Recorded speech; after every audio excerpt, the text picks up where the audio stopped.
Je veux plus, je veux plus, je veux plus, je veux plus, je veux plus, je veux plus. Moi je viens puiser, puiser. Nous venons puiser pendant Alpha 40, plus de Dieu. Plus d'onction, plus de sainteté, plus de fermeté, plus de profondeur, plus de connaissance, plus d'inspiration, plus de grâce.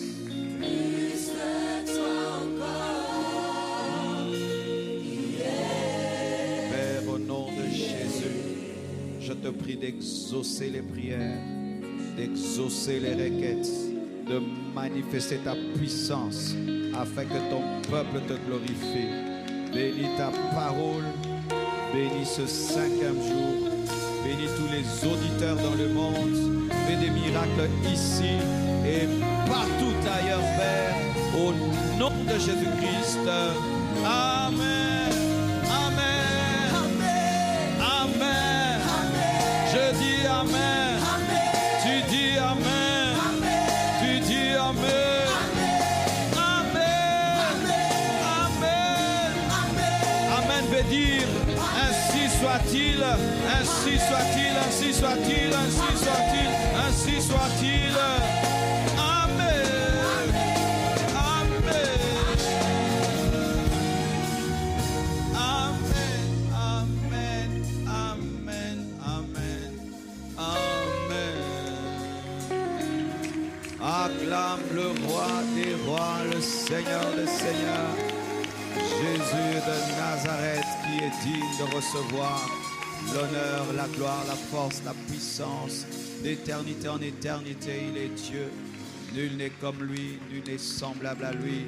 Il dit un mot, la chose arrive. Il ordonne aux montagnes et les montagnes se jettent dans la mer. Il parle à nos situations et nos situations lui obéissent. Il appelle à l'existence les choses qui n'existent point comme si elles existaient. Il bénit, personne ne maudit. Il maudit et personne ne peut bénir. Il élève et personne ne peut abaisser. Et il abaisse, personne ne peut élever.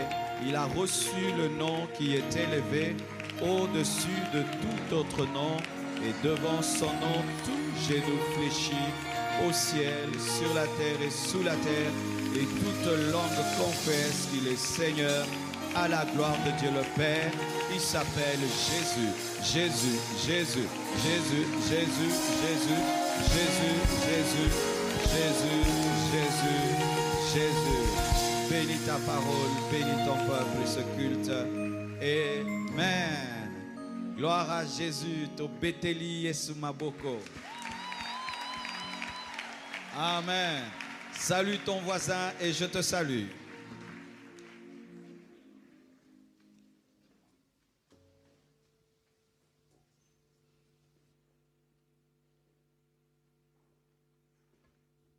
Alléluia. Je bénis le Seigneur pour ce 5e jour. Amen. Et pour tout ce que Dieu déjà est en train de réaliser au milieu de nous. Et je bénis Dieu pour vous. Vous êtes un peuple formidable, assoiffé de la parole. Alléluia. Assoiffé de la prière. Et lorsque les gens voient cette foule qui vient ici, et le thème qui est donné, la puissance de la sanctification, les gens disent, tu parles pas de délivrance? Non. Tu parles pas de percée, de succès? Non, je parle de la sainteté. Et ils viennent nombreux comme ça, oui, ils veulent aller au ciel. Amen. Hein? Dis à ton voisin, tu es intelligent. Dis, voisin, tu es très intelligent. Amen. J'ai aimé un couple qui est venu me voir hier. Et ils sont venus de Paris, je crois, ils m'ont dit. J'ai dit, qu'est-ce que vous amène ici? J'ai aimé ce que l'homme m'a dit. Il m'a dit, nous, on veut être enlevés. Pasteur, c'est ça la priorité. Et c'est vrai, c'est ça la priorité. Si on te dit, que veux-tu? Dis-moi, je vais être enlevé. Après, je vais des voitures, des maisons, mais d'abord, je vais être enlevé. Si Jésus t'apparaît et dit, que veux-tu que je te fasse? Jésus, fais que je sois enlevé. Débrouille-toi que je sois enlevé. Amen. Aujourd'hui, le sous-thème dans le grand thème, la puissance de la sanctification, c'est les deux types de sanctification et leur domaine. Les deux types de sanctification et leur domaine. Tu peux le dire à ton voisin de gauche, ton voisin de droite, ton voisin de devant, ton voisin de derrière, seulement ton voisin qui a le visage d'un saint. S'il ressemble à un pécheur, tu le boudes. Il n'y a personne qui a un visage de saint. Amen. Ok. Nous nous tenons debout, nous allons lire 3 versets de la Bible et même 4. Aujourd'hui c'est l'enseignement, hier c'était la prière, donc aujourd'hui nous allons enseigner. C'est ce qui va nous donner l'équilibre dans Alpha 40. 1 Corinthiens 1 verset 30, la Bible dit « Or c'est par lui que vous êtes en Jésus-Christ, lequel de par Dieu a été fait pour nous sagesse, justice et sanctification et rédemption, afin, comme il est écrit, que celui qui se glorifie dans le Seigneur. » D'ailleurs, on va s'arrêter à ce verset pour que j'aille progressivement. Asseyez-vous, s'il vous plaît. Les deux types de sanctification et leur domaine, j'aimerais récapituler un tout petit peu. C'est quoi la sanctification? La sanctification ou sanctifier, c'est mettre à part. Sanctifier, c'est mettre à part pour Dieu. Dans le contexte spirituel, c'est mettre à part pour Dieu. Et dans le Nouveau Testament, c'est mettre à part pour Jésus. Alléluia. Dans l'Ancien Testament, on mettait à part pour Dieu. Dans le Nouveau Testament, nous avons la révélation du Fils de Dieu, c'est mettre à part pour Jésus-Christ. C'est ça, sanctifier. Mais c'est aussi rendre pur, rendre saint, parce que la notion de la sainteté va avec la notion de la pureté et la notion de la sainteté va avec la notion de la pureté. On ne peut pas être mis à part sans être pur. Je répète, on ne peut pas être mis à part sans être pur. On n'est pas mis à part pour être mis à part. Ce qui est mis à part doit être pur. Alléluia. Ainsi, aujourd'hui, je vais m'entretenir avec vous avec les deux dimensions ou les deux types de sanctification. La sanctification positionnelle et la sanctification pratique. Je crois le deuxième jour, j'en ai un peu parlé à la fin, mais là, nous allons nous asseoir là sur les deux sortes de sanctification, la sanctification pratique et la sanctification positionnelle. La première de ces sanctifications, c'est la sanctification de position. C'est cette sanctification que tu as par la foi, cette sanctification que tu as par le fait seulement de devenir chrétien, tu es saint. C'est la sainteté que nous avons devant Dieu. C'est une sainteté céleste, positionnelle en Christ. Tu es saint. Alléluia. Dis, je suis saint. Dis-le encore, je suis saint. On va aborder un peu toutes ces notions de sainteté aujourd'hui. Alors je dis ceci, que la première sainteté, c'est la sainteté positionnelle. Et le verset de 1 Corinthiens 1, verset 30, nous dit que c'est par lui que vous êtes en Jésus-Christ, c'est par l'évangile que vous êtes en Jésus-Christ, lequel de par Dieu a été fait pour nous sagesse, justice et sanctification et rédemption. Là, on parle de la sanctification positionnelle, c'est-à-dire Jésus est fait pour toi sainteté. Il s'est fait pécher pour qu'en toi se manifeste la justice de Dieu. C'est une sainteté que tu as sans effort. Tu ne fais rien.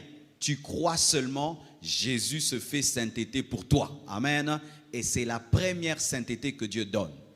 Retenez cela, c'est la première sainteté que Dieu donne. La première sainteté que Dieu donne, c'est une sainteté par la foi, par une position en Christ où Jésus te revêt d'une sainteté. Et tu es saint. Alléluia. Et tu es saint. Tu es saint, tu es parfait, tu es pur. c'est dur à faire entrer. C'est très dur à faire entrer parce que nous avons été des religieux avant d'être des chrétiens. Alléluia. Et le religieux, on lui a dit que personne n'est saint. C'est ça qu'on nous disait, non? Personne n'est saint, personne n'est saint. Toi tu es saint, personne n'est saint. Non, frère, nous sommes saints. En Jésus-Christ, par la sainteté de position, tu es saint, tu es parfait. Quand Dieu te regarde, il ne voit aucun défaut. Alléluia. Ça, c'est la sainteté positionnelle. Quand Dieu te regarde, il ne voit aucun défaut. Et c'est par cette sainteté que Dieu peut te sauver. Sans celle-là, tu ne peux pas entrer au ciel. Tu ne peux pas, parce que l'autre sainteté est imparfaite. Alléluia. Et d'ailleurs, toi-même, tu sais que ta sainteté, la deuxième là, elle est imparfaite. Nous tous, nous savons. C'est pourquoi Dieu a prévu là-bas maintenant, demander pardon. Dans la première sainteté, on ne demande pas pardon. Par la foi, tu es saint. Tu es parfait. Tu es pur. Dieu, quand il te regarde, tu es saint, tu es pur. Pourquoi? Parce que c'est la sainteté parfaite de Jésus. Et la sainteté parfaite de Jésus n'a pas de défaut. Donc, quand Jésus te revêt de sa sainteté, tu n'as pas de défaut parce que tu es revêtu de la sainteté du Fils de Dieu. Il s'est fait pour nous sanctification. Amen. Je vous donne un deuxième verset qui peut encore nous aider à mieux comprendre. Jude 1, verset 20. Jude 1, verset 20. La Bible dit ceci. Pour vous, bien-aimés, vous édifions vous-même sur votre très sainte foi et priant par le Saint-Esprit. On dit très sainte foi. La foi est très sainte. Alléluia. Souvent on pense que seulement le Saint-Esprit qui est saint. Même la foi est très sainte. La foi qui te sauve est très sainte. Et donc cette foi qui te sauve te rend saint. Alléluia. Elle est très sainte. La foi qui nous sauve est très sainte. Le jour où tu as reçu la grâce de croire en Jésus, cette foi qui t'a été donnée est très sainte. Et donc cette foi très sainte rend saint. Parce que ce qui est très saint rend saint. Nous sommes sauvés par la foi très sainte. Et nous sommes saints. Dis, je suis saint. Non, j'entends la culpabilité te dire, avec ce que tu as fait hier là, d'ailleurs ce que tu as fait dans le bus là, toi tu n'es pas saint. Je ne suis pas en train de parler de cette autre sainteté là d'abord. Je parle de l'autre que tu as sans rien faire. Parce qu'il y en a deux. Il y a une sainteté où tu fais, une autre sainteté où tu ne fais pas. Mais la première que Dieu te donne et qui est la supérieure, c'est celle où tu ne fais rien. Pourquoi? Afin que celui qui se glorifie dans le Seigneur. Le but, c'est que nous puissions nous glorifier dans le Seigneur et que personne au ciel ne dise qu'il est entré par sa sainteté. Amen. Hein? C'est ça l'évangile. Et l'évangile est très facile pour les enfants, difficile pour les religieux. C'est pourquoi les pharisiens, les scribes n'ont pas compris l'évangile pendant que les enfants de l'Écodime comprenaient. Amen. Un autre verset. Éphésiens 1, verset 1 à 2. La Bible dit ceci. Paul, apôtre de Jésus-Christ, par la volonté de Dieu, aux saints qui sont à Éphèse et aux fidèles en Jésus-Christ. Dites aux saints qui sont à Éphèse. Il était en train de saluer les morts parce qu'il y a une église qui dit qu'on devient saint que quand on meurt. Amen. Je n'ai aucun problème avec cette église-là, mais quand vous commettez trop d'erreurs, on est obligé de corriger quand même. Ah, c'est pas ma faute quand même, c'est pas ma faute.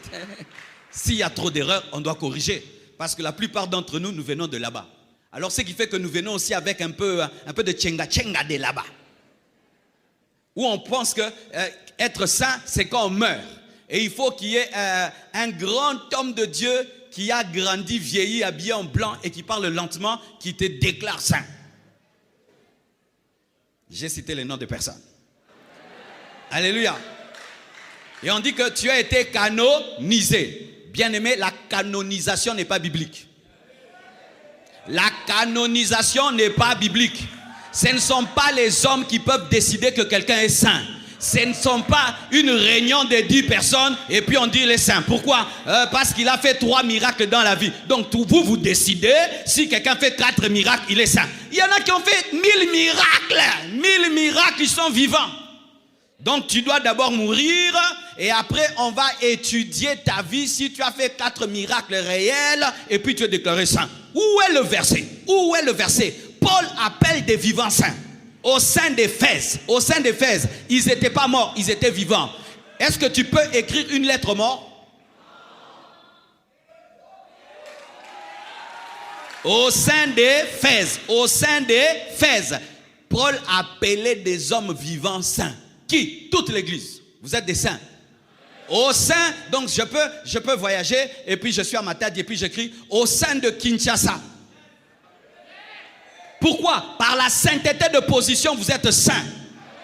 Et vous n'avez pas besoin de canonisation. On a canonisé des gens qui ont déjà été canonisés par Dieu. S'ils étaient déjà chrétiens, ils sont déjà saints. Ça, c'est une archi-canonisation. Et des fois, on canonise des incrédules qui, toute leur vie, n'ont pas crié en Jésus, mais ont crié en sa maman.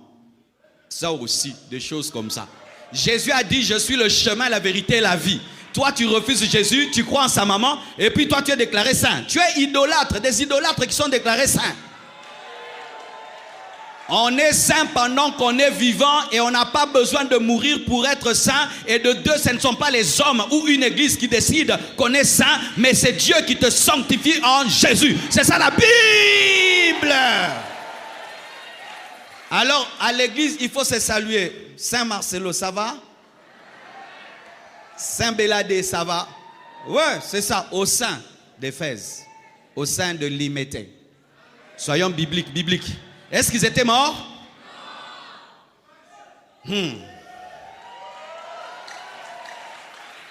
Et ce n'est pas seulement là. Paul appelait les saints, des personnes vivantes. Et pas qu'après 10 ans de conversion, tu te convertis aujourd'hui, tu es saint. Tu es saint parce que tu entres dans l'église qui est sanctifiée. On ne devient pas saint, on est saint en croyant au saint. L'enfant du lion est un lion, le fils du saint est saint. Qui est né de Dieu? Dieu est comment? Et toi, tu es quoi? Tu as besoin que moi, je puisse dire que tu es saint. La Bible, soyons bibliques. Amen. Et ce qui m'étonne, c'est que lorsque quelqu'un a compris l'hébreu, le latin, le grec, le français, l'anglais, il commet de telles erreurs. Quand quelqu'un qui connaît fait des erreurs, ce ne sont pas des erreurs, c'est volontaire. C'est volontaire. Vous êtes des saints, mes frères. Et ne priez pas les saints. Ça encore, pire encore. Vous canonisez les gens et puis encore vous les priez. Double péché. On ne prie que Jésus. On ne prie jamais un homme, même s'il a été utilisé par Dieu. Paul ne doit pas être prié. C'est un péché que de prier Paul. C'est un péché que de prier Pierre. C'est un grave péché. C'est l'idolâtrie et c'est du spiritisme. C'est invoquer les morts. Et c'est un péché. Un péché grave. Alors frère, vous savez dans la parole, ce que Dieu fait dans le Nouveau Testament, il le commence toujours dans l'Ancien Testament. Parce qu'il aime toujours montrer ce qu'il fera avant de le faire, parce que c'est un grand pédagogue. Et il y a un verset dans la Bible qui révèle déjà la justification par la foi et qui révèle déjà la sainteté de position. Regardez, Nombre 23, versets 8 à 12. C'est toujours l'histoire de Balaam et de Balak. Nombre 23, 8 à 12. La Bible dit ceci. Comment maudirais-je celui que Dieu n'a point maudit? Comment serais-je irrité quand l'Éternel n'est point irrité? Je le vois du sommet des rochers. Je le contemple du haut des collines. C'est un peuple qui a sa demeure à part et qui ne fait point partie des nations.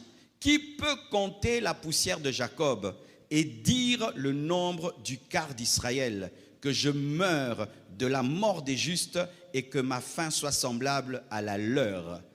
Ils sont appelés justes. Balak dit à Balaam, que m'as-tu fait?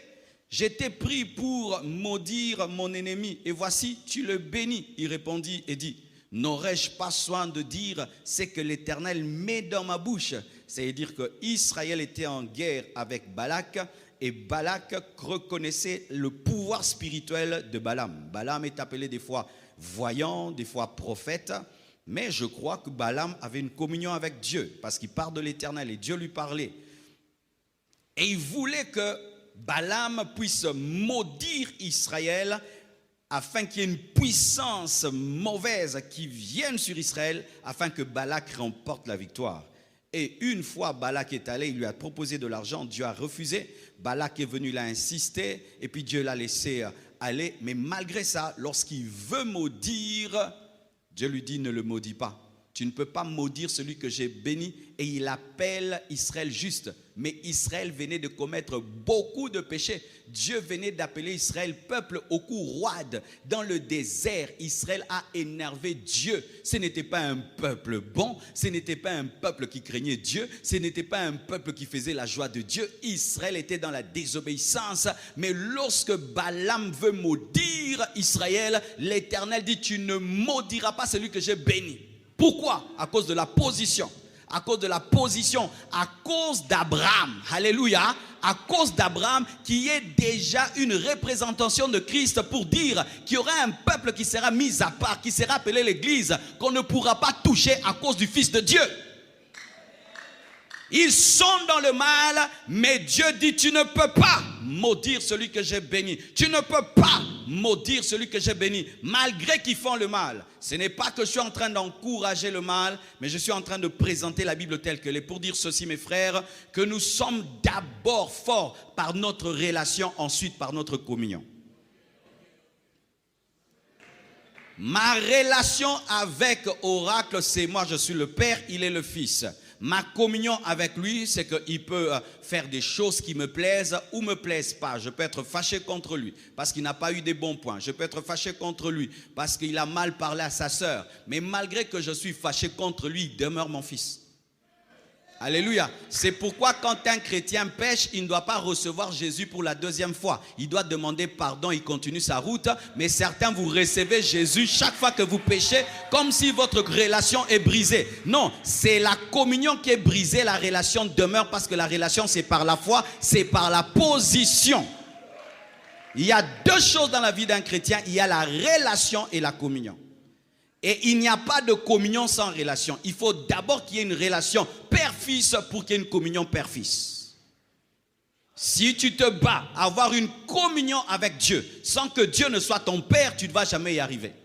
C'est comme si l'enfant de voisin, il veut tout le temps être trop proche de moi, coller matin, midi, soir. Ça va être difficile. Il doit d'abord être mon fils pour avoir cette communion. C'est pourquoi il faut d'abord être fils de Dieu pour avoir la communion avec Dieu. Amen. C'est pourquoi le message de la sanctification n'est pas un message pour les païens. Le message de la sanctification pratique dont je vais parler n'est pas un message pour les païens. On ne dit pas à un païen, sanctifie-toi. On lui dit, crois en Jésus et tu te sanctifieras. Pourquoi? Tu dois obtenir la puissance pour faire, car sans la puissance pour faire, tu n'auras que des théories et la culpabilité. Si tu es ici, tu aimes une bonne vie, parce qu'il y a des païens qui aiment une bonne vie. Il aime être discipliné, il aime bien être fidèle à sa femme, n'est pas tricher, n'est pas ceci, n'est pas cela. Tu veux des choses, mais tu n'en as pas la capacité parce que tu veux la communion sans relation. Amen. Amen. Donc nous voyons déjà dans l'Ancien Testament que Dieu pouvait considérer la relation plus que la communion. Israël n'avait pas la communion, mais Israël avait la relation. Et devant Balaam, Dieu a défendu Israël. Mais après, Dieu l'a frappé autrement. Ah oui, c'est ça aussi. Lorsque tu viens dans ma maison et moi et Oracle on ne s'entend pas, tu veux profiter de ça pour lui faire du mal, je veux le protéger. Mais en secret, je vais le corriger. Amen. Lorsque le diable veut m'attaquer, à cause de ma communion, Dieu peut me protéger, mais après, Dieu peut me frapper. Parce qu'il doit t'éduquer. Il empêche le diable de te frapper parce qu'il va te frapper sans amour et il te protège du diable, mais lui te frappe avec amour parce que Dieu châtie ceux qu'il aime. Certains, vous pensez que vous êtes frappé par Satan. Non, vous êtes frappé par papa. Il ne laisse pas Satan te frapper parce que Satan va te frapper sans amour, mais lui-même s'occupe de toi. Il t'éprouve. Il trouve que ce péché-là est en train de briser une communion avec toi, avec lui. Il te prive de sa puissance, il te prive de ses bénédictions. Tout devient sec pour que tu reviennes à lui. Là, ce n'est pas le diable, c'est Dieu qui le fait pour que tu ne puisses pas abuser de la relation. Je suis en train de dire des choses, hein? Alléluia. Parce que certains, si on n'équilibre pas ça, ils vont dire, j'ai la relation. Oui, tu peux avoir la relation avec papa, mais papa ne te cause pas. Vrai ou faux? Tu peux avoir la relation avec papa, mais tu ne conduis pas la voiture. Tu peux avoir la relation avec papa, il ne t'envoie pas dans des bonnes écoles. Tu peux avoir la relation avec papa, il ne t'achète pas des beaux vêtements. Mais tu as la relation avec papa, mais tu n'as pas la communion. Et le petit frère peut devenir l'aîné de la famille s'il a plus de communion que l'aîné de la famille qui n'a que la relation. Ce qui fait que lorsque tu es qu'un chrétien de relation, mais tu es un chrétien sans communion, même les bébés spirituels seront plus que toi parce qu'ils vont bénéficier de papa plus que toi, mais toi tu n'auras que la relation qui te protège du diable. Mais tu ne bénéficies pas de papa. C'est pourquoi quand tu chasses les démons au nom de Jésus, ils partent. Ne dis pas que tu es extraordinaire. Ils partent à cause de la relation. C'est pourquoi certains chrétiens s'entêtent de faire le péché parce qu'ils chassent les démons. Les démons peuvent partir seulement parce que tu as une relation avec Dieu et parce que le nom de Jésus est grand. Mais toi-même là, tu ne te sanctifies pas, tu n'as pas de communion. Celui qui a la relation et la communion est plus dans la vitesse que celui qui n'a que la relation. Et la preuve, c'est ça. Tu as 10 enfants, celui-ci t'obéit, il fait tout ce que tu veux. L'autre, c'est ton fils. Tu ne vas pas le tuer de faim, il va quand même manger, il va quand même être dans la maison, il l'aura. Mais il ne va pas connaître les secrets, il n'aura pas le numéro du coffre-fort. Tu ne vas pas lui envoyer pour faire des grandes choses parce que tu n'as pas confiance en lui. C'est pourquoi il y a la différence entre les chrétiens malgré la même relation.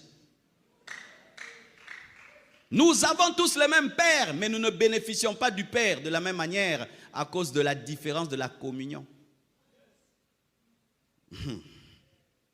Amen, amen, amen.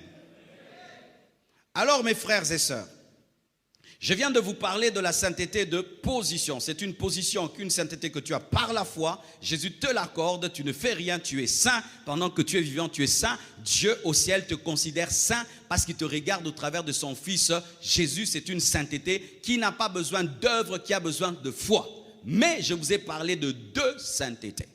Parlons maintenant de la seconde sainteté, qu'on appelle la sainteté pratique et la sainteté progressive. Dites pratique et progressive. Alléluia. Donc l'autre est théorique. Alléluia. La première, elle est théorique. Je suis saint, les saints d'Éphèse, je suis saint. C'est de là. Elle est théorique, c'est un statut que Dieu te donne. Mais dans la deuxième, tu dois prouver et démontrer le statut. Alléluia. Prenons maintenant le verset. Hébreux 12, verset 14. Le verset d'Hébreux 12, verset 14, qui est le verset star de la sanctification, ne parle pas de la sainteté de position. C'est un verset qui parle de la sainteté pratique. Alléluia. Hébreux 12, 14, la Bible dit, « Recherchez la paix avec tous et la sanctification sans laquelle personne ne verra le Seigneur. » Recherchez la paix et recherchez la sanctification. Comment je peux rechercher ce que j'ai déjà? Alléluia.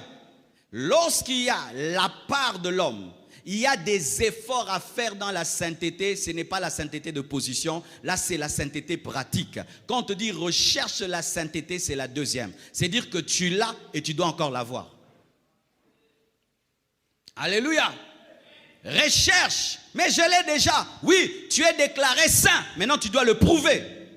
La sainteté de position est prouvée par la sainteté pratique. La sainteté de position est au ciel et la sainteté pratique se vit sur la terre. Tu dois démontrer sur la terre ce que tu es au ciel. Tu es saint, sois saint. Tu es déclaré saint, démontre cette sainteté. Tu es vu saint par Dieu, tu dois être aussi vu saint par les hommes. Au ciel, Dieu te trouve saint. Sur la terre, les hommes doivent voir aussi que tu es saint. Ainsi donc, c'est la sainteté de position qui nous donne la sainteté pratique et la sainteté pratique démontre la sainteté de position. La sainteté par la foi te donne la sainteté dans les œuvres et la sainteté dans les œuvres démontre la sainteté par la foi. La foi sans les œuvres est une foi morte. Mais il est impossible de produire les œuvres de la foi sans avoir la foi. Alléluia. Donc, le verset d'Hébreux 12, verset 14, ne parle pas de la sainteté positionnelle, parce qu'on ne la recherche pas, on l'a, mais elle parle de la sainteté progressive, pratique. J'expliquerai progressive pourquoi. 2 Corinthiens 7, verset 1. La Bible dit ceci. Ayant donc de telles promesses, bien-aimés, purifions-nous de toute souillure de la chair et de l'esprit, en achevant notre sanctification dans la crainte de Dieu. Nous voyons là une croissance, une progression. Tu as la promesse de Dieu d'aller au ciel. Tu as la promesse de Dieu d'être enlevé. Tu as la promesse de Dieu de la nouvelle Jérusalem céleste. Maintenant, tu dois te purifier. Purifions-nous, purifions-nous. Il y a la part de l'homme. Purifions-nous de toute souillure de la chair, c'est la sanctification, et de l'esprit, en achevant notre sanctification dans la crainte de Dieu. Même dans le Nouveau Testament, on parle de la crainte de Dieu. Même dans le Nouveau Testament, il y a la crainte de Dieu. Mais c'est une crainte de Dieu dans l'amour, mais il y a la crainte de Dieu. Alléluia. En achevant notre sanctification dans la crainte de Dieu. Donc, il y a une progression dans la sainteté. Lorsque tu crois par la sainteté de position, tu as ça 100%, parfait. Tu es parfait. Mais dans la sainteté pratique sur la terre, on grandit, on est un bébé spirituel. Au début de la foi, on commet des erreurs, on tombe, on se relève, on marche, on tombe, on se relève, on se relève, on se relève. Il y a un péché, tu tombais dedans après une semaine, et puis c'est après une année, après c'est après 3 ans, après 10 ans, et puis tu ne tombes plus jamais. Comme un enfant, il marche à 4 pattes, et puis il court, il tombe, et puis il court. Demain, il devient un grand sprinter. Demain, il peut même faire de sauts, il peut sauter à la corde et tout le reste. Mais c'était le bébé qui marchait à 4 pattes. Alléluia. Mais il faut progresser. Si tu ne progresses pas, tu es un zikungu spirituel, un kirikou spirituel, un ekoko tingi tingi spirituel. Je dis toujours, si tu as une vision avec un bébé en couche, avec un gros biberon de 5 litres, c'est toi. Dieu te montre que tu ne grandis pas, malgré les années dans le Seigneur, tu es toujours bébé, bébé, bébé, bébé. Comment tu peux savoir que tu es encore un bébé spirituel? C'est quand tu continues à poser cette question. Ça aussi, c'est un péché. Quiconque pose cette question est un bébé spirituel. Est-ce que ça aussi c'est un péché? Tu es un bébé. Les gens qui ont grandi ne posent plus cette question-là. D'ailleurs, Dieu leur dit, ça ce n'est pas un péché, tu exagères. Les bébés spirituels posent toujours la question. Ça aussi c'est un péché. Regardez, ça aussi c'est un péché. Faire ça aussi c'est un péché. Ça c'est un péché. Flirter avec la fiancée c'est un péché. Et ça c'est un péché. Là ils posent des questions pareilles. Et ils posent beaucoup de questions pendant ces jeûnes. Ils me posent même des questions s'ils peuvent prendre du café et tout le reste. Les bébés spirituels. Le bébé spirituel cherche tout le temps dans la parole de Dieu un défaut. Le bébé spirituel cherche tout le temps la manière de vivre dans le laxisme tout en étant chrétien. Et c'est un début. Mais si tu restes là après des années, mon frère, tu as connu une stagnation spirituelle et tu auras un problème de communion avec Dieu. C'est pourquoi il y a des choses que Dieu tolère quand tu es au début de la foi et d'autres que Dieu ne tolère pas quand tu deviens un homme fait. C'est pareil même avec les enfants. Quand un enfant est tout petit, il casse la télé. Ah, arrête, arrête. Un grand garçon de 14 ans, il casse cette télévision. Un bâtard! N'est-ce pas? Et puis tu vois un papa de 40 ans, il casse la télé. Lui, il va en prison.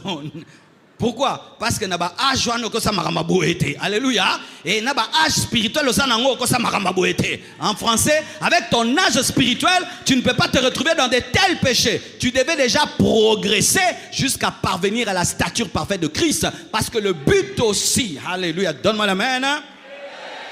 La sainteté de position te donne la sainteté de Christ, mais la sainteté progressive progresse à devenir comme Christ. C'est-à-dire tu veux être comme ce qui t'a été donné, mais sur la terre. Tu veux que le ciel et la terre puissent se retrouver, que ta volonté soit faite sur la terre comme au ciel. Au ciel, on te trouve saint, et tu veux sur la terre qu'on te trouve saint, et puis tu rejoins ce qui est au ciel. C'est pourquoi nous serons enlevés. Les deux se rejoindront. Ah, c'est beau l'évangile, c'est beau la Bible. Dieu est trop sage. Dieu est très intelligent. Maintenant, comme nous devenons saints, et ça je vais en parler demain ou après-demain, nous devenons saints par la foi, mais nous devons prouver sur la terre que nous sommes saints. Dieu connaissant l'homme, Dieu sait que l'homme ne peut pas, c'est pourquoi Dieu lui donne le Saint-Esprit. Il te donne un saint qui vit en toi pour que tu sois saint. C'est comme si je te donne un examen de mathématiques, je sens que tu vas échouer, je te donne mon propre fils qui est champion de mathématiques, travaille avec toi le cours pour que tu réussisses. Maintenant, Dieu ne t'a pas donné le champion de mathématiques, il s'est donné lui-même pour vivre en toi, en fait que tu sois capable de répondre à sa parole. Ainsi, quand Dieu te demande, le Saint-Esprit t'aide à l'être parce qu'il est en toi pour que tu le sois. Ainsi, la sainteté pratique est facile. Parce qu'il y a quelqu'un qui nous l'a fait vivre en nous. La sainteté pratique est difficile lorsque tu veux la vivre sans le Saint-Esprit. C'est comme si tu n'as jamais conduit un avion, on te donne un pilote, tu dis, et tu dis, non, moi-même, tu vas te cracher. Quand tu viens dans cette vie chrétienne, Dieu sait que tu ne peux pas la vivre. C'est pourquoi il te donne le Saint-Esprit. La première chose qu'il t'a donné le Saint-Esprit parce qu'il sait que sans lui, tu ne peux pas mener la vie chrétienne selon le standard de Dieu. Mais ton problème, c'est que tu cherches à vivre la vie chrétienne sans le Saint-Esprit. C'est pourquoi tu échoues. Donne-moi la main, je vais te parler. Voici les premières choses que le Saint-Esprit fait dans le domaine de la sainteté progressive. Il fait ce qui est comme ce qui a été fait en Israël. Parce que tout ce qui se fait dans l'Ancien Testament trouve son accomplissement dans le Nouveau Testament. Dans l'Ancien Testament, lorsqu'un enfant naissait, on le circoncisait. Pas après 1 mois, pas après 2 mois. C'était le quantième jour? Le 8e jour. Et sur le plan scientifique, les docteurs ont démontré que le 8e jour, l'enfant sécrète le maximum de, je crois, vitamine K ou quelque chose. Une vitamine qui permet facilement la cicatrisation. Dieu qui est le scientifique de scientifiques n'a pas choisi le 9e jour, mais le 8e jour, c'est le jour où le corps sécrète le maximum, alléluia, d'hormones ou bien de quoi là, qui permet la cicatrisation.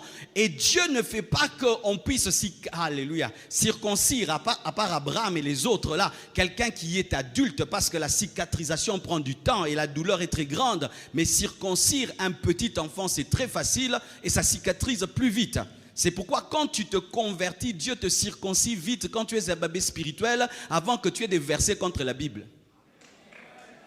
C'est pourquoi quand tu viens à Jésus, mon frère, obéis rapidement au Saint-Esprit, c'est la lame qui est en train de te circoncire.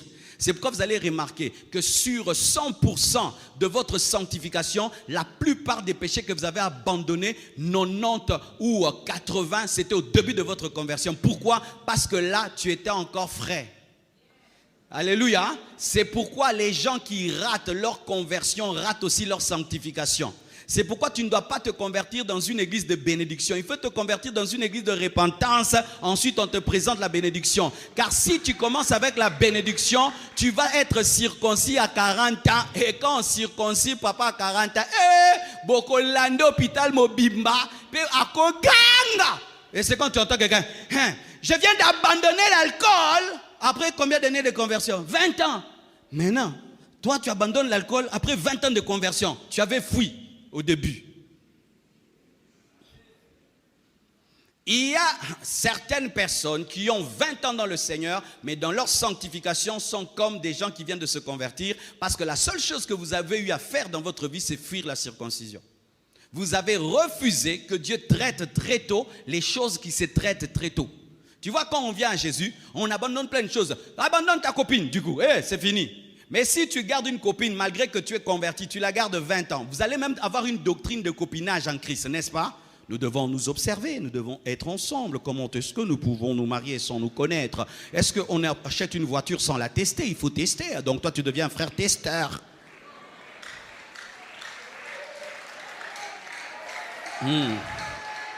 Un frère testeur, et tu testes la Ferrari, ça ne marche pas, la Porsche, ça ne marche pas, et puis tu deviens garagiste mécanicien.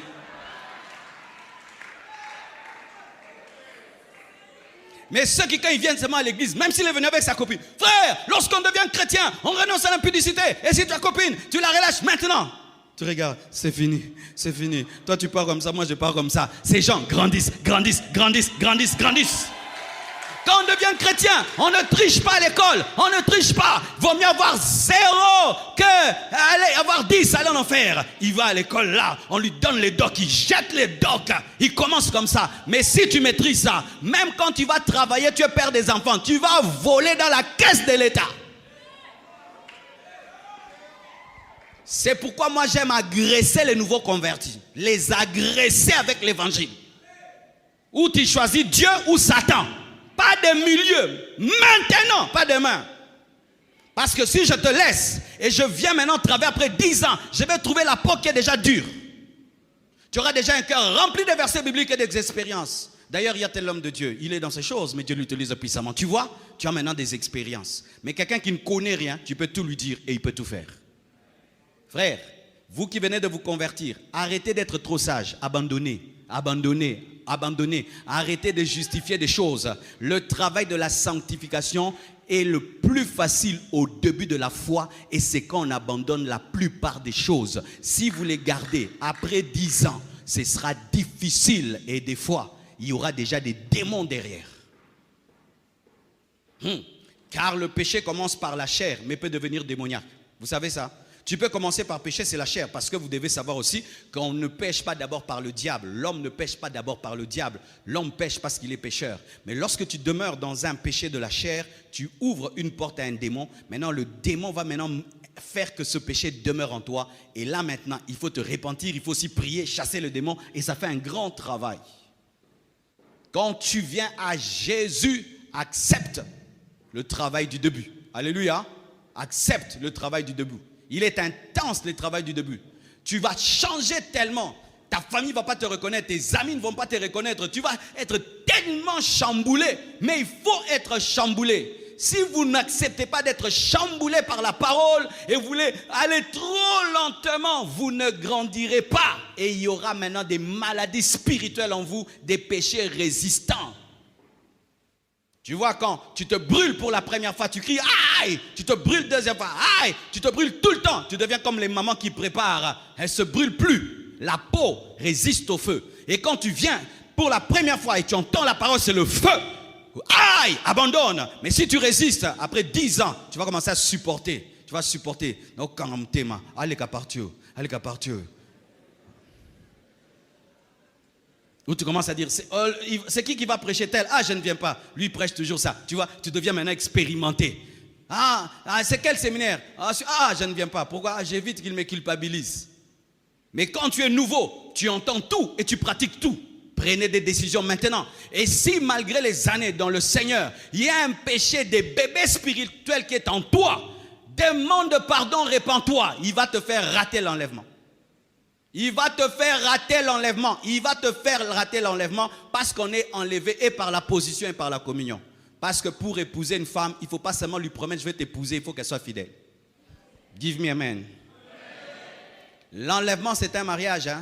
Je peux dire à une fille, je vais t'épouser. Je vais t'épouser, je peux t'épouser. Et puis moi, je vais à Paris, elle reste à Kinshasa. Mais on me dit, entre-temps, elle sort avec elle, avec certains. Même si je t'avais promis, je ne t'épouse pas. Jésus nous a promis de nous enlever. Mais si entre-temps, nous péchons avec le monde, avec le diable, il ne va pas nous épouser. Jésus ne sera jamais coquifié par l'Église.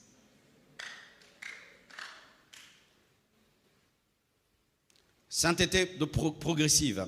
Un autre verset, 2 Timothée 2, versets 20 à 23. La Bible dit ceci, dans une grande maison, il n'y a pas seulement des vases d'or et d'argent, mais il y a aussi de bois et de terre. Les uns sont des vases d'honneur et les autres sont d'un usage vil. Si donc quelqu'un se conserve pur en s'abstenant de ces choses, c'est des péchés, il sera un vase d'honneur, sanctifié, utile à son maître, propre à toute bonne œuvre. Fuis les passions de la jeunesse et recherche la justice, la foi, la charité, la paix avec ceux qui invoquent le Seigneur d'un cœur pur. Repousse les discussions folles et inutiles, sachant qu'elles font naître des querelles. Alléluia. Là, c'est toujours la sainteté progressive et pratique.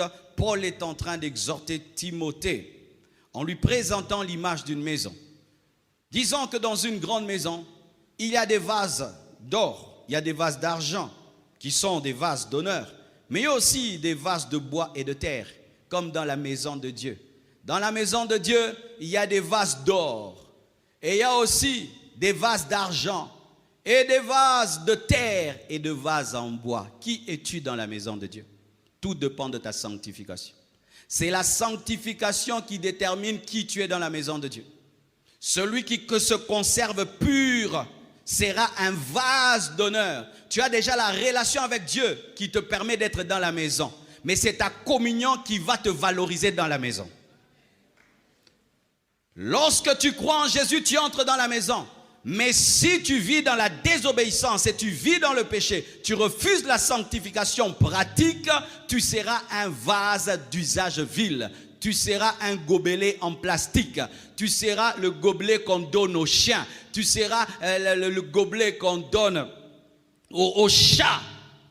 Mais jamais tu seras le vase qu'on présente lorsqu'on reçoit un ministre, un homme de Dieu dans nos maisons. Est-ce que nous présentons tout verre à tout le monde? Dans certaines maisons, il y a des verres qu'on garde pour la fête. Vrai ou faux? Il y a même dans certaines maisons, il y a l'assiette de papa. Vraiment, ça aussi, assiette de papa. Mais il y a des maisons comme ça. Mais il y a la poêle du chien. Mais elle est dans la maison. On la lave aussi, la poêle du chien. Elle est dans la maison, mais elle est d'un usage vil. En Israël, il y avait des vases qui servaient à la purification des pieds. Ce sont les vases que Jésus a utilisés pour changer l'eau en vin. C'était des vases d'usage vil. Lorsque tu es chrétien et tu ne veilles pas sur ta sanctification, Dieu va t'utiliser pour des basses besognes. Basse besogne, ce n'est pas laver les toilettes, non. Tu seras seulement un chrétien, c'est tout, un chrétien, c'est tout.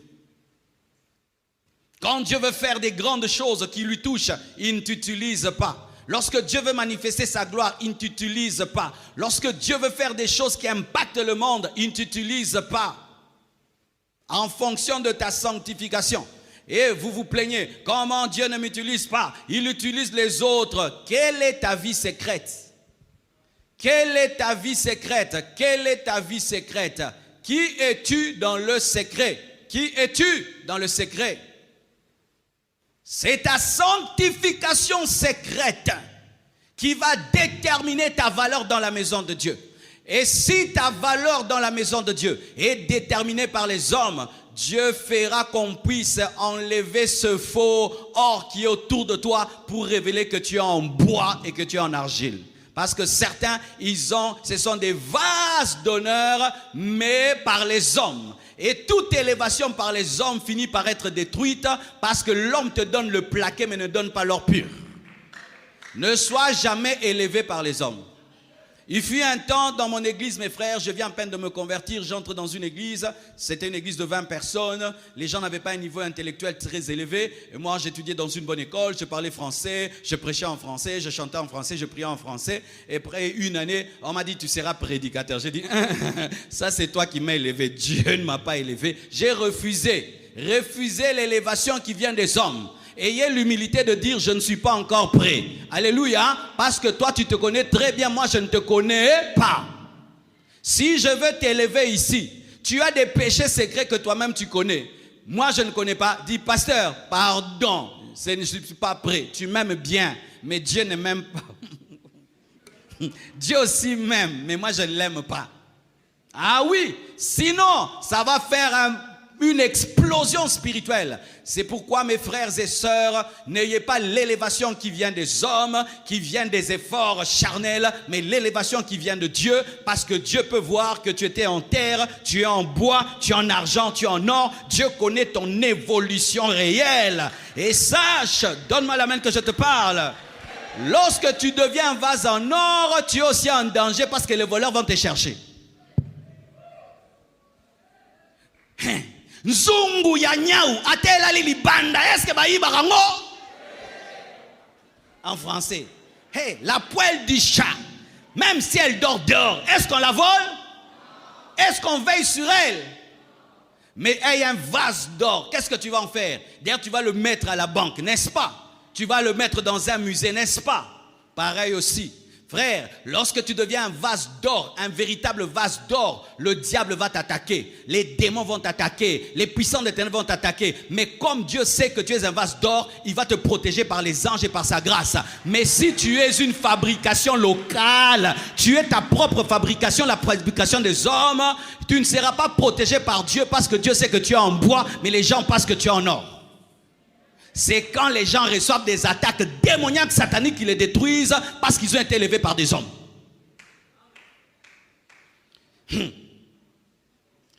C'est dire j'entre dans un dojo, je te trouve en ceinture noire, je ne t'ai même pas essayé, je crois que tu es ceinture noire et je t'amène à la compétition avec les ceintures noires.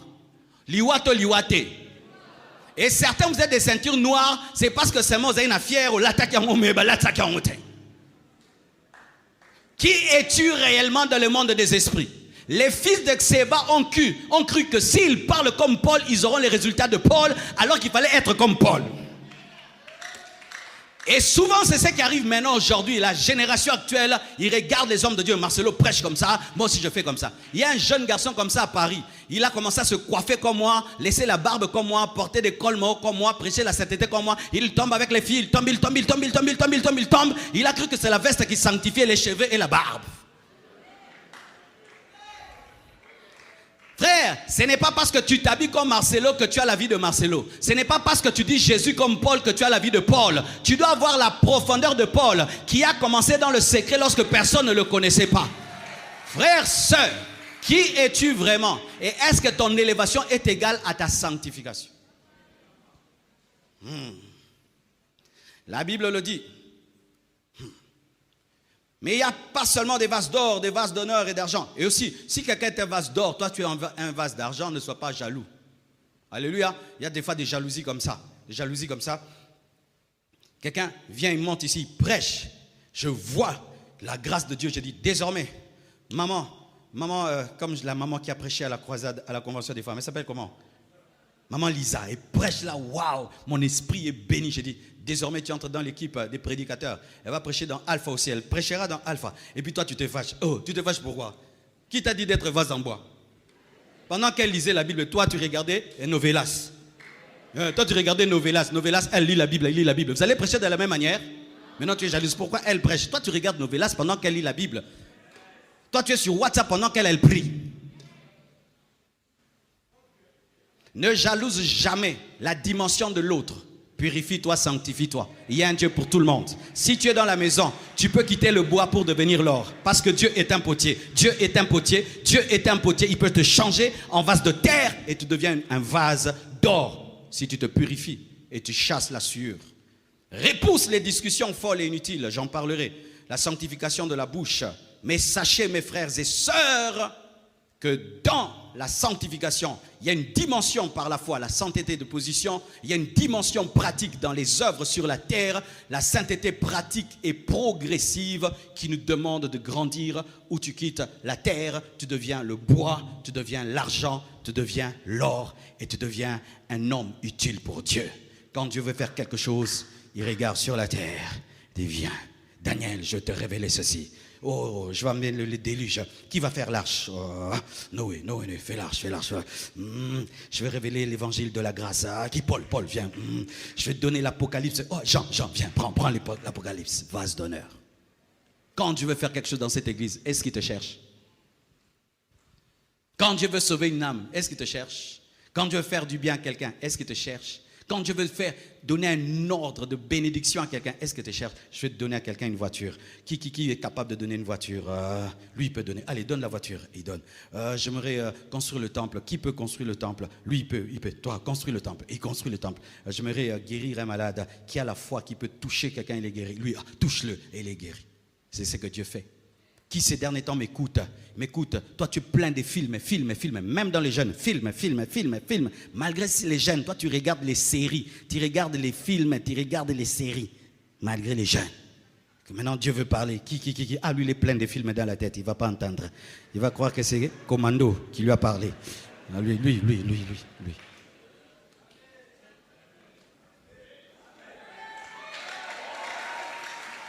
Alléluia.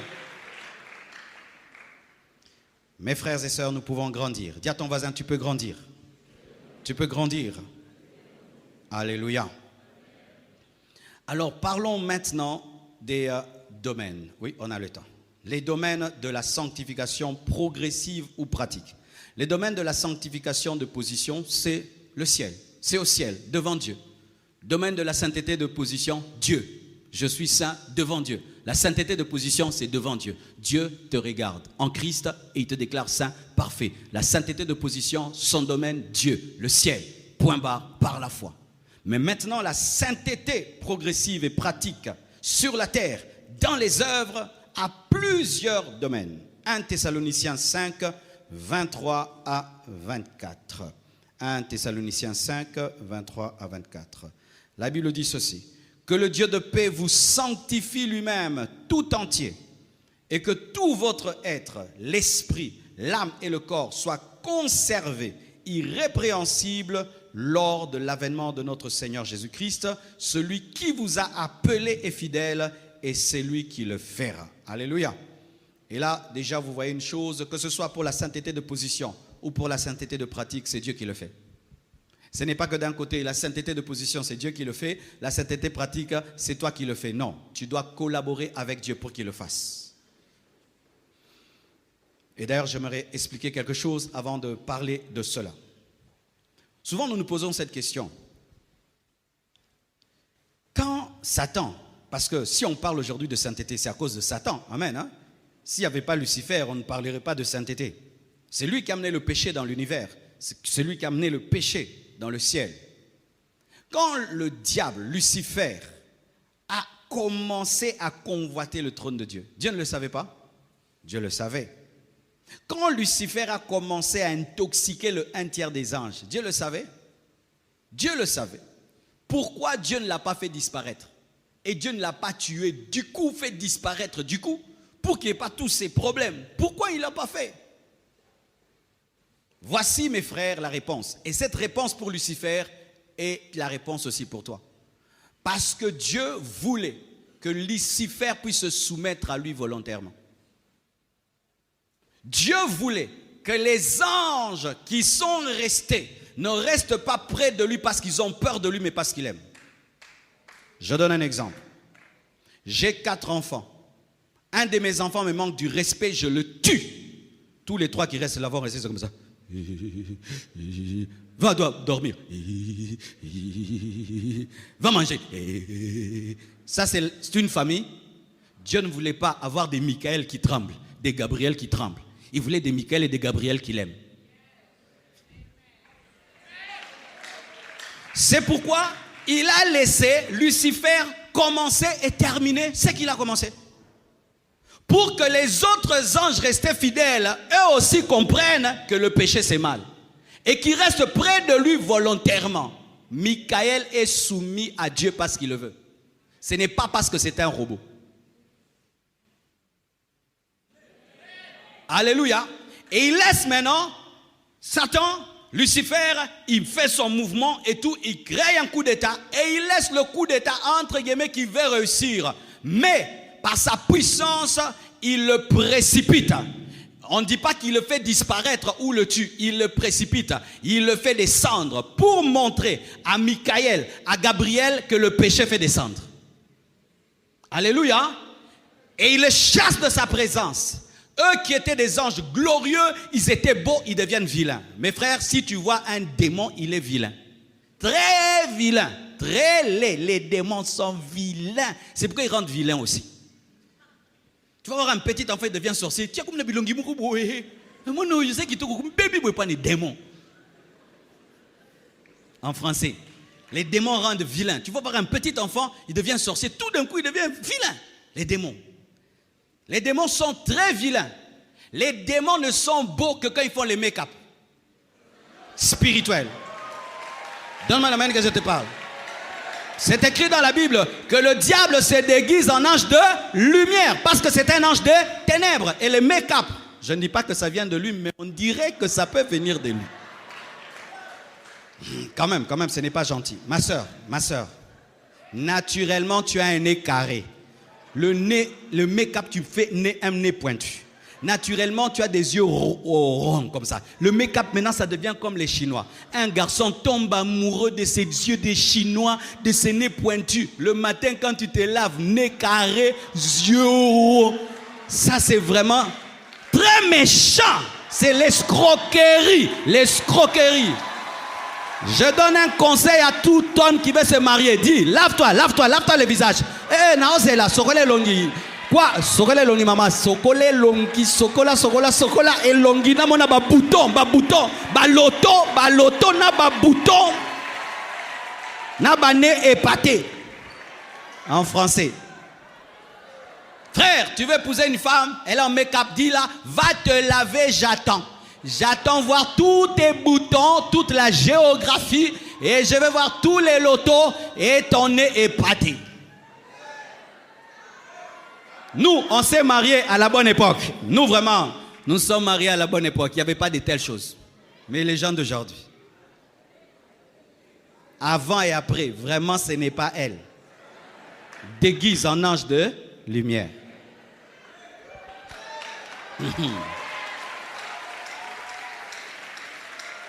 Et tu sais, ma soeur, quand tu t'habitues trop au make-up, sans ça, tu ne peux plus sortir. Ça devient un masque que tu dois porter avant de sortir. Et les gens ne te connaissent plus. Ils ne connaissent plus ton vrai visage. Donc, tu dois tout le temps porter ton masque. Tout le temps ton masque, ton masque, ton masque. Et quand l'onction te touche, tu pleures. Maintenant, il y a des sillons comme ça. La mer Rouge et le Jourdain. C'est pourquoi certains n'aiment pas pleurer dans la présence de Dieu. Fond de teint, quoi? Sois libre, sois naturel, sois bio, sois bio, sois bio, sois bio, sois bio, sois bio. Sois toi. Et quand tu fais le maquillage, que ne soit jamais un maquillage qui te transforme. Mais ça doit être un maquillage seulement qui donne un peu d'éclat. C'est tout, un peu seulement. Et d'ailleurs, pour vous les femmes qui ne savez pas, nous les hommes, on n'aime pas les femmes. On n'aime pas ça. Si vous ne savez pas, on ne vous dit pas. Maintenant, je vais vous mettre à jour, mise à jour.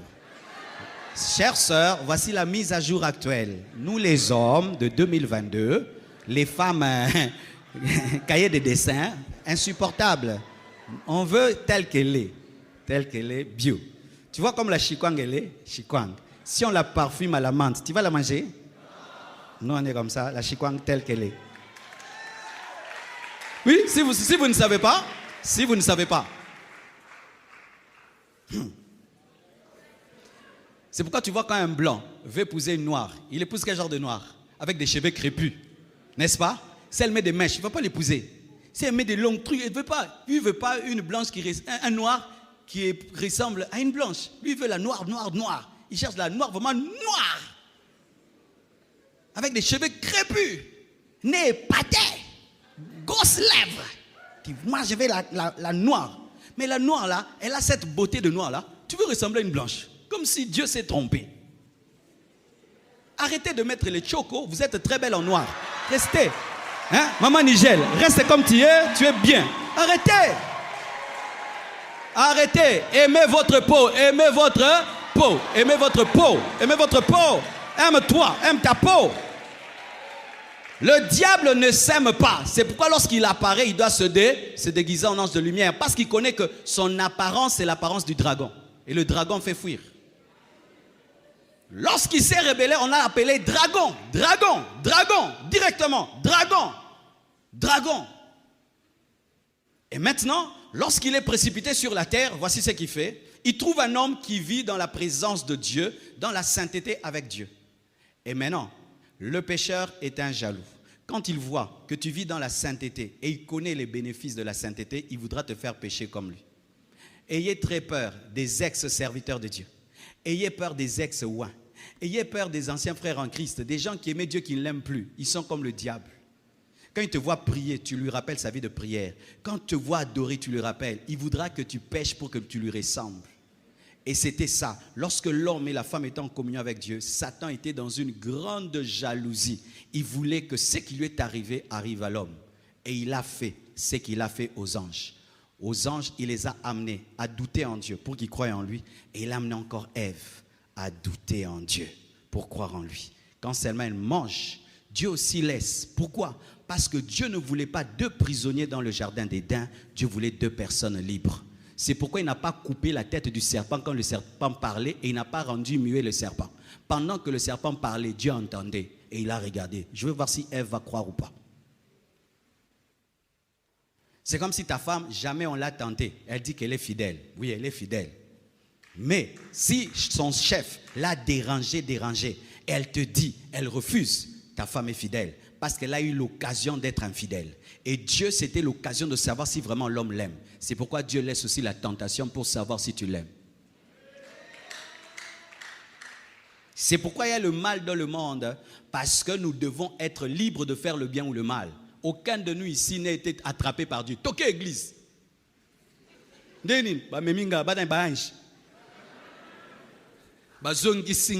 C'est comme ça? Tu es libre, n'est-ce pas? C'est pourquoi Dieu aime ta liberté, parce que ta liberté, c'est ça ton amour. Aujourd'hui même, tu peux décider de devenir païen, tu deviens païen. Aujourd'hui, tu peux décider, tu arrêtes le jeûne, n'est-ce pas? Mais malgré que tu peux, tu ne le fais pas. C'est ce que Dieu veut. C'est pourquoi il a laissé Satan faire ce qu'il fait et il a laissé l'arbre de la connaissance du bien et du mal dans le jardin.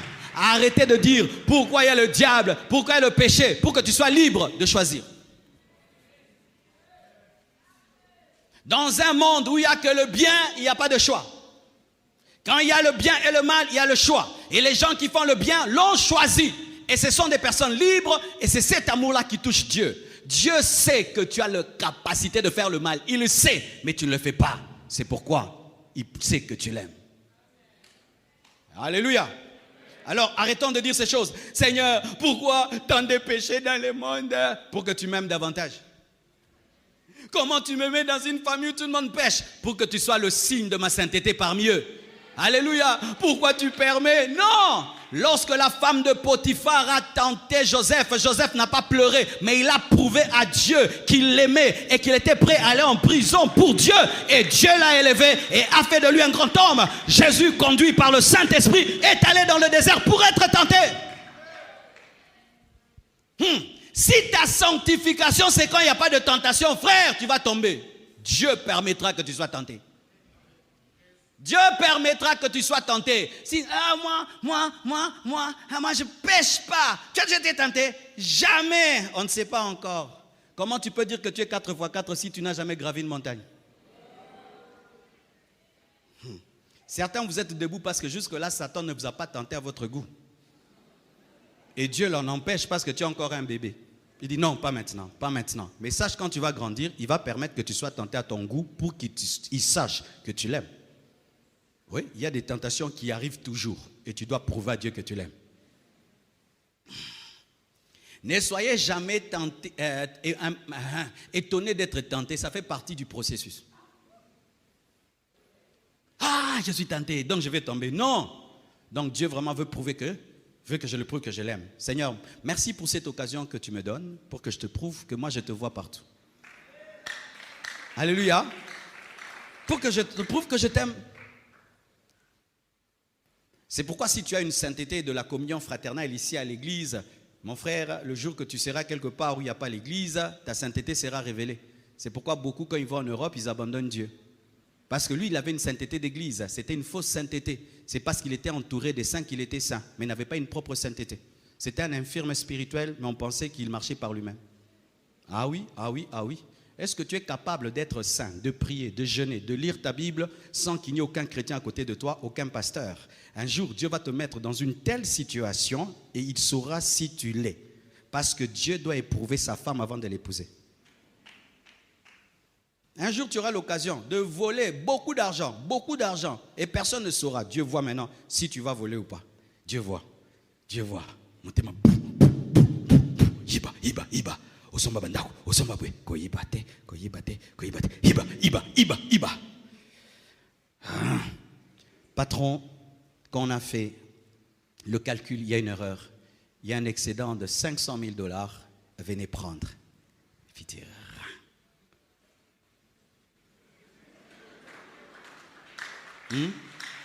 Qui, s'il compte avec son chef de l'argent, il y a un excédent de 500 000 $ et le chef ne sait pas qu'il rendra. Lève la main. Qui prendra? Ça t'arrivera et tu prendras. Tu as déjà la sémence de prendre. Ce n'est qu'une question de temps. Parce que déjà tu prends les 500 $, les 10 $, les 20. Tu prendras maintenant 500. Mais comme le diable n'aime pas ses enfants, il va t'éclairer pour qu'on t'attrape et que tu finisses en prison. Satan n'aime pas ses enfants. C'est pourquoi vous remarquez. Les gens, quand ils pêchent, c'est quand on les attrape comment? Alléluia. Comment? Un jour, j'apprends un homme de Dieu, il se réveille le matin, il va dans la douche et il tombe avec la bonne. Dans la douche, il tombe dans la bouche.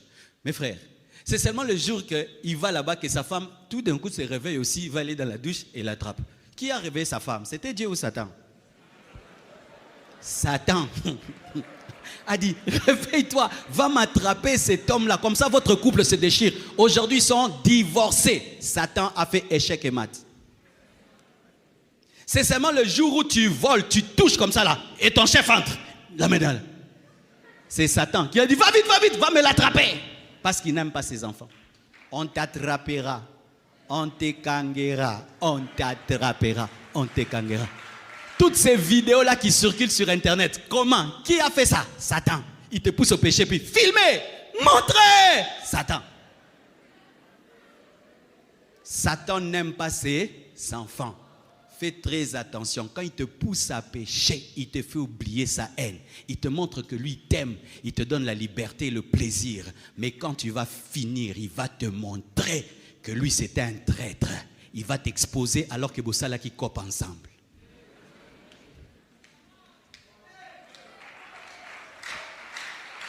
Et c'est que terrible, hein? Tu vas en prison, lui ne va jamais en prison. Toi tu as honte, lui il avait déjà honte depuis longtemps. Toi tu es humilié, lui il n'est même pas humilié, on ne le voit pas. Toi ton couple est détruit, lui n'est même pas marié. Ne l'écoutez jamais, ne l'écoutez jamais, ne l'écoutez jamais. C'est un perdant, il n'a rien à perdre, il a déjà tout perdu. Comment tu peux écouter le diable? Il n'a rien, il a tout perdu, tout perdu, tout perdu. Il n'a rien, rien à perdre, aucun honneur, aucune fierté, rien. Tu écoutes le diable, il n'a rien à perdre, rien. Il te pousse, tu tombes, tu as le sida. Lui n'attrape pas le sida. Le démon attrape le sida? Non, c'est toi qui as le sida. Maintenant vous écoutez des gens comme ça. Tu écoutes le diable. Lui, il faut quand le diable te propose une chose, tu dis, maintenant quelle sera ta conséquence dedans? Fais ça, fais ça, fais ça. Ok, Satan. Mais toi maintenant, qu'est-ce qui va t'arriver? Tu iras en prison avec moi? Oh non. Ton couple sera détruit? Oh non. Tes enfants seront dans la honte? Oh non. Qu'est-ce qui va t'arriver? Oh rien. Et moi je vais te suivre? Jamais. Pourquoi? Sa condamnation a déjà été faite. Le diable déjà est condamné à aller en enfer. C'est fini. Et tu l'écoutes. Et c'est lui qui te parle. Quand le Saint-Esprit te parle, toi tu n'écoutes jamais. Tu écoutes le diable. Tu écoutes le diable. Un perdant. Il a tout perdu. Il n'a rien à te donner.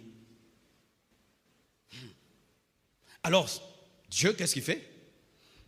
Il y a Satan, le détruit, le déchu, le zéro, qui te cherche. Et lui te cherche. Et toi tu es au milieu. Un homme qui est sûr de lui, il va dire, non, voyons si ma femme quand même va choisir, vrai ou faux? N'est-ce pas? Tu apprends que ton domestique drague ta femme. Qu'est-ce que tu vas faire? Ton domestique drague ta femme. Tu vas vite intervenir, tu les chasses. Non? Je vais voir si ma femme vraiment, elle est ma femme. Je regarde un peu, c'est quoi cette histoire-là des domestiques contre moi? C'est pourquoi Dieu laisse Satan. Pour que quand tu es avec lui, tu l'honores. Parce que si tu interviens vite, tu chasses le domestique, tu ne sais pas si ta femme allait tenir ou pas. Non, ça c'est selon moi, parce que je connais Blanche. N'essaye pas chez toi. Mais normalement, un homme qui connaît sa femme et qui se connaît n'a pas peur d'une telle chose. Et il sait que ma femme, elle va dire non, ma femme, n'est-ce pas? Mais si tu interviens vite, donc tu sais qu'elle a les tchenga-tchenga de l'impudicité.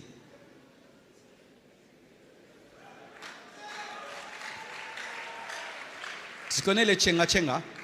Les makokoto. Tu vois, quand on prépare le riz, il y en a toujours qui restent en bas là-bas. Il faut qu'on gourouta pour que ça parte. Il y a déjà, il est converti, mais il a les makokoto. Et tu sais, vu les makokoto de ma femme, il faut que j'intervienne. Mais si tu es sans makokoto, mon frère, Dieu a confiance en toi. C'est pourquoi il y a des tentations que tu peux vivre 1 mois, 2 mois. Dieu est calme, il a confiance en toi. Seigneur, pourquoi je suis dans une école comme ça? Pourquoi le professeur ça? Dieu sait que toi, tu diras non. La Bible dit que la femme de Potiphar, elle revenait tous les jours. C'était régulier. Dieu avait confiance en Joseph. Il dit, lui, il est prêt à aller même en prison. Et la femme monte à un autre niveau, prend même ça touche son vêtement, elle laisse, il pourrait faire perdre même son manteau et finir en prison. Il le connaissait.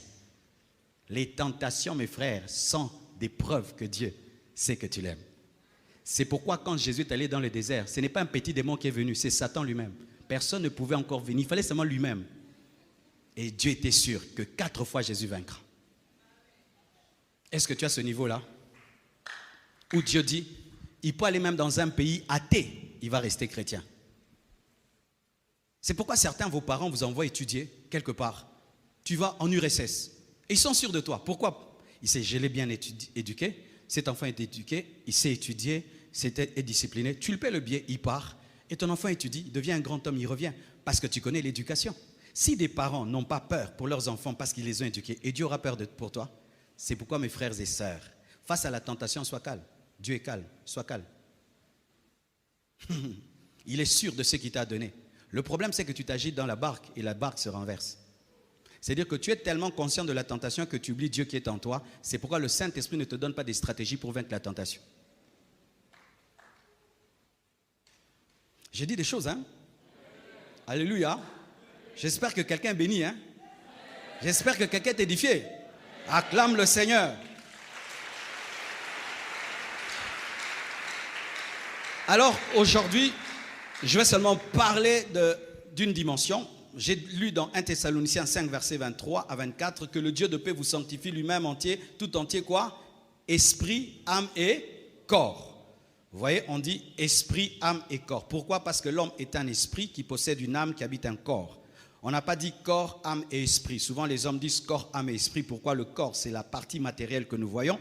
Et nous disons le corps, mais Dieu non. Dieu, quand il te voit, il voit ton esprit, ensuite ton âme, ensuite ton corps, parce que la partie la plus importante de ta vie, c'est ton esprit, ensuite ton âme, ensuite ton corps. Ton corps, ce n'est que l'enveloppe, ce n'est que la voiture. Alléluia. Et donc, la sanctification de l'esprit est plus importante que la sanctification de l'âme, et la sanctification de l'âme est plus importante que la sanctification du corps. Mais je vais commencer par la sanctification du corps, et puis on va évoluer vers l'âme et vers l'esprit. Amen, hein? Mais déjà, donc, sache que quand tu te sanctifies dans le corps, ne trouve pas ça extraordinaire. C'est la basse sanctification, c'est la sanctification du parvis. Ce n'est pas la sanctification du lieu saint, ce n'est pas la sanctification du lieu très saint. Mais dommage que beaucoup de chrétiens sont encore au niveau de la sanctification du corps. Jusque-là, Dieu lui dit, le corps est saint, le corps est saint, le corps est saint. Il fallait déjà, avec ton âge spirituel, que Dieu puisse maintenant commencer à te parler de ton âme et te parler de ton esprit. Parlons de la sanctification du corps. Dans le corps, qu'est-ce qu'il y a? Il y a les 5 sens. Il y a le goût, c'est ça? Le goût, le goûter. Il y a l'ouïe, il y a la vue, il y a l'odorat, il y a le toucher. La sanctification des 5 sens. Tu dois te sanctifier dans tes 5 sens. Tes 5 sens. 1, tu dois sanctifier tes oreilles. Moi, quand je me suis converti, Dieu m'a dit de sanctifier mes oreilles. Pourquoi? J'écoutais beaucoup la musique mondaine. Moi, je dormais avec Julio Ecclesia, je dormais avec Céline Dion, je dormais avec Bobby Brown. Donc moi, pour dormir, il fallait la musique. Je me réveillais en musique. Donc j'étais tout le temps dans la musique païenne. Quand je suis devenu chrétien, il y a eu le temps où je devais sanctifier mes oreilles. Mais certains ici, votre sonnerie, c'est une musique mondaine. Tu appelles un chrétien, bam, Céline Dion commence à chanter. La sanctification de ce que tu entends. Est-ce que tu veilles sur ce que tu entends? L'oreille, la sanctification de l'oreille. Parce que l'oreille, c'est la porte de l'âme.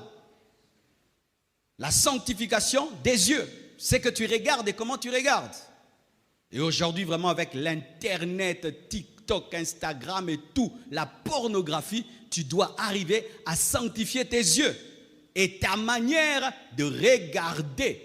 Pas de convoitise, tes yeux. Est-ce que tu as la sanctification de tes yeux? Et sachez que ça, c'est les banals. Et quand je suis venu à l'église, j'avais des photos pornographiques, j'avais des livres pornographiques, j'avais même des jeux de cartes pornographiques. Dieu m'a dit, tu brûles ça. Moi, j'ai gardé ça comme une richesse. Sous les lits, là-bas, les parents ne savent pas. Les parents, souvent, qui disent trop, qui disent bas. Les parents, non. Être parent, il faut que Dieu t'aide, hein. Toi, tu vois là, le Saint Gaylord. Mais sous le lit, il a des cartes, il a des photos. Et entre les enfants, il se donne. Tiens, garde.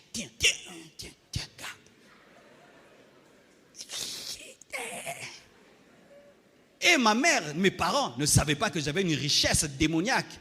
Mais quand Jésus est venu, j'ai brûlé ça. Je venais la nuit. Quand mon père plutôt allait au travail, j'allais dans sa chambre, je prenais des livres là, des adultes, je lisais, puis avant qu'il vienne, je rends à sa place, je classe ça.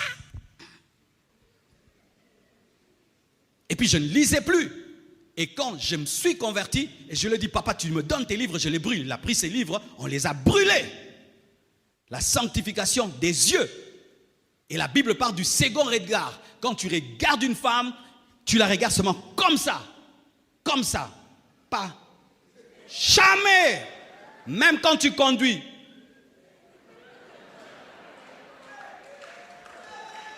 Jamais des chauffeurs comme ça. Un chrétien n'est pas un chauffeur. Au retour,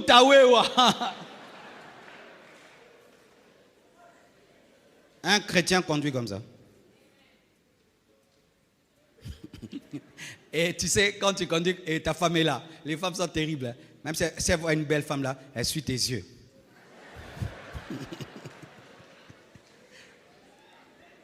Et ça, maintenant, elle te regarde du coin de l'œil. Et il y a maintenant certains qui disent, oh, quelle taille prophétique, alléluia. Frère, arrête tes tailles prophétiques là. Regarde devant, rentre à la maison. Oh, quelle créature de Dieu. Que ce soit vrai ce que tu dis quand tu dis créature de Dieu, que ce soit dans l'esprit d'adoration. Parce que certains cachent l'impudicité dans des gloires au Seigneur. Quelle merveille du Seigneur.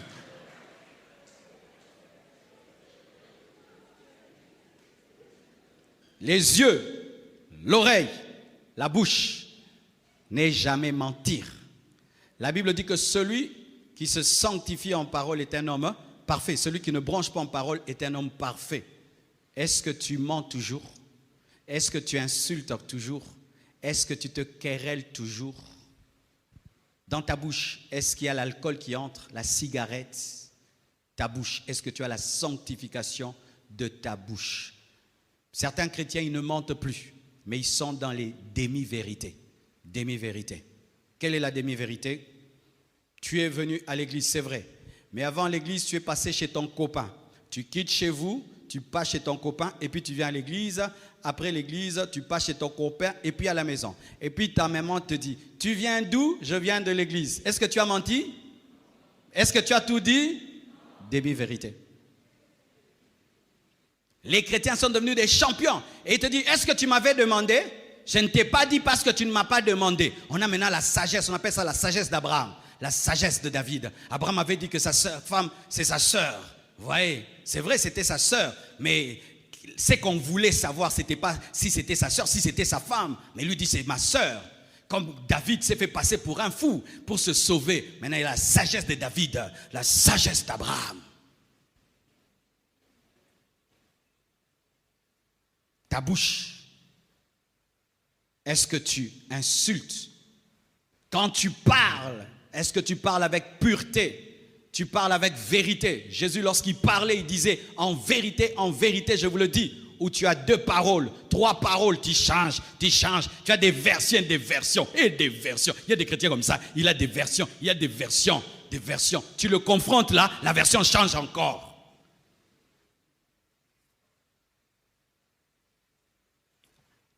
Quand tu es trop menteur, il y a un esprit de mensonge qui va venir en toi, qui va te donner des inspirations comme le Saint-Esprit nous donne des prédications. Moi, j'avais atteint ce niveau quand j'étais païen. J'avais un esprit de mensonge, donc il me donnait les mensonges.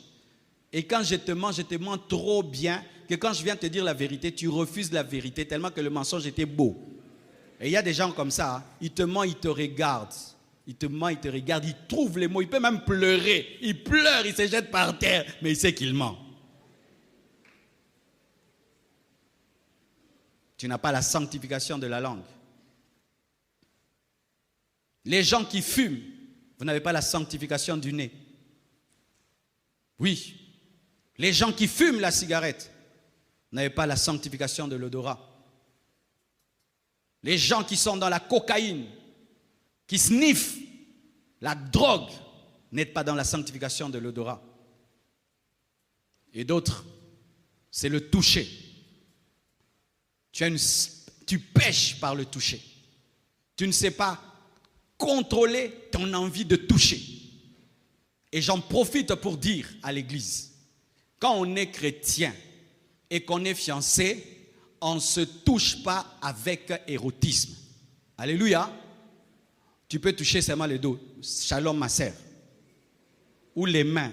Pas longtemps aussi. Bisous ici. Bisous.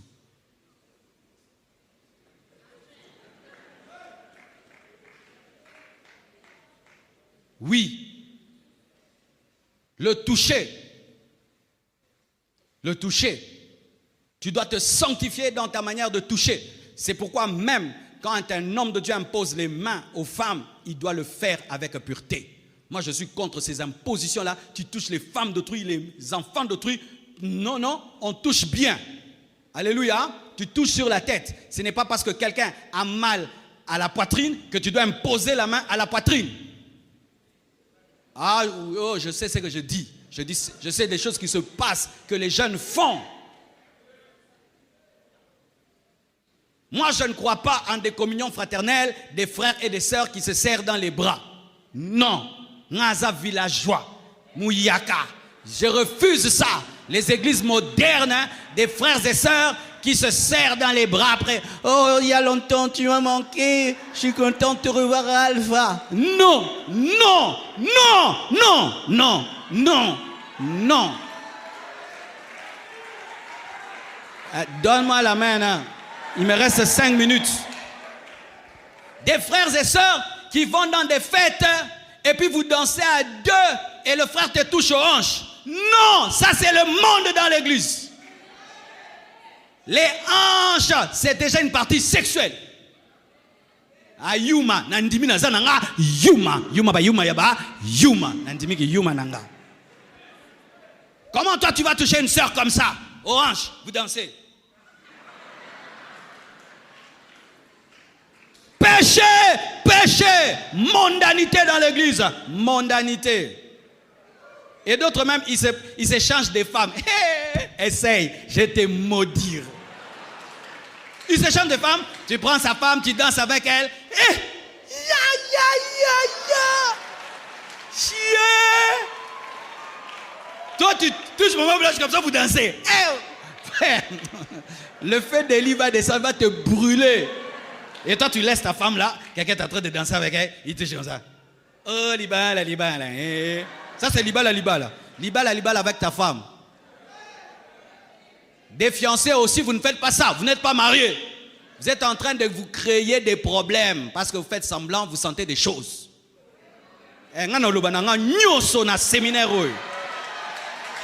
C'est pourquoi vous tombez après des fêtes. Vous tombez après des fêtes. Pourquoi? Ça vous a fait quelque chose de danser ensemble. Mais vous ne tombez pas là. Mais vous tomberez. Mais ça a commencé là.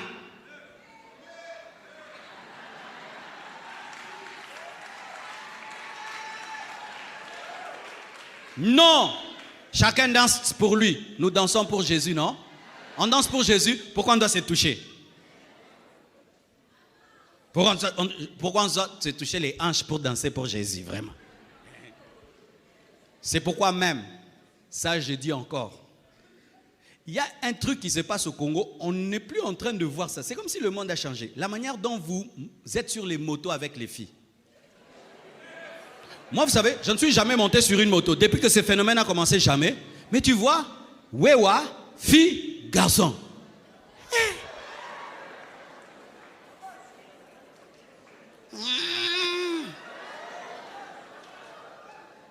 Frère, toi tu montes sur une moto, le motard, une fille, toi derrière. Tu peux faire ça ici à l'église? Pourquoi tu fais ça sur la moto? Parce que c'est la moto.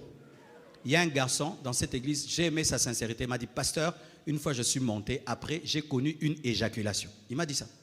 Ah oui, vous les filles aussi, tu montes sur une moto, un garçon est derrière toi là, toi tu es à l'aise, vous allez. Toi tu sais ce qu'il sent, toi tu sais ce qui se passe en lui. Et puis quand il rentre, il va se masturber. Oh, je vais dire tout. Ne faites plus ça. Tu prends ta moto toi-même. Alléluia.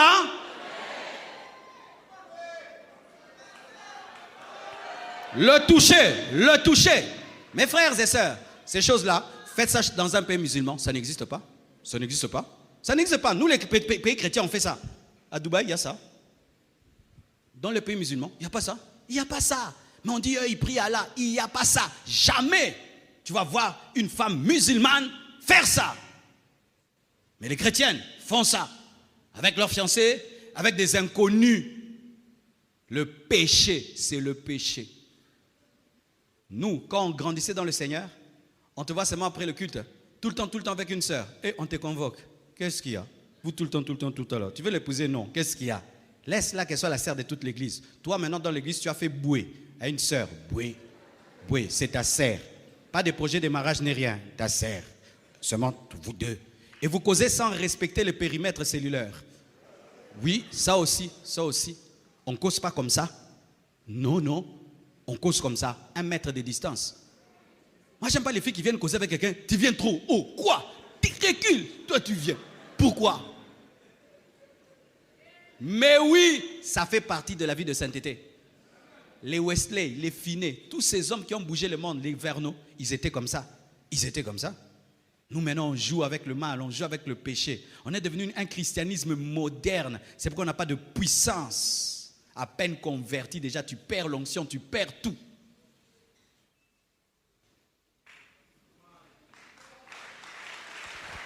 Je dois respecter le temps. Je vais dire le reste prochainement. Que Dieu vous bénisse abondamment. Nous nous tenons debout.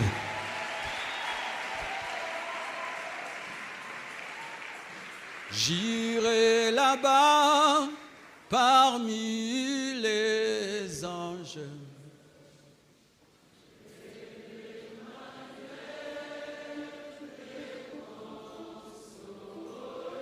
Passant mon temps.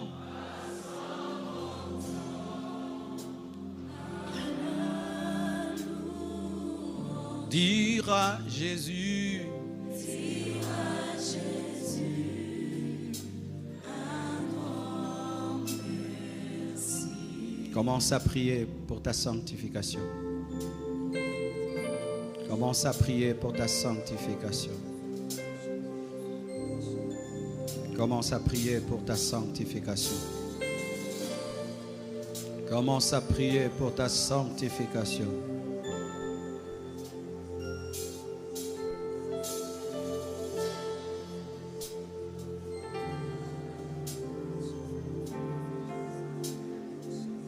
Dire à Jésus un grand merci.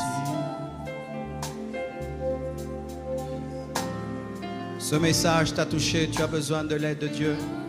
Je te prie de t'avancer. J'aimerais faire un appel pour ceux qui veulent donner leur vie à Jésus. Et j'aimerais faire un appel pour ceux qui ont besoin de la sanctification pratique. Approchez-vous, nous allons prier. Pour ceux qui sont dans les salles, vous allez passer seulement devant. Pour ceux qui sont dans les gradins, aussi vous allez passer devant. Ceux qui sont en bas, vous pouvez passer ici en bas.